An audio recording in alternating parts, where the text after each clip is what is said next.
Hello everyone, welcome back with me again in this channel. On today's video, I'm gonna show you how you can apply the new centered flashing switch effect in CapCut. So in here, I've already added a video. Then you can just go to the video effect.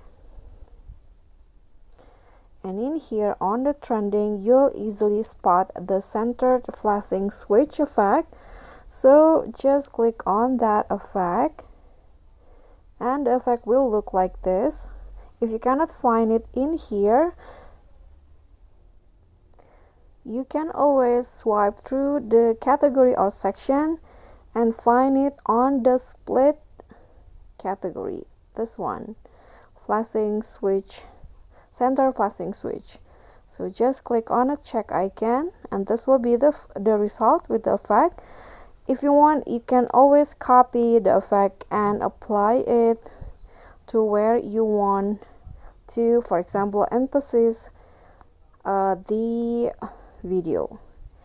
Okay, so that's all for me. Thank you guys so much for watching. Please don't forget to like, comment, subscribe, and also click on the thanks button below. I'll catch you all on the next tutorial. Bye!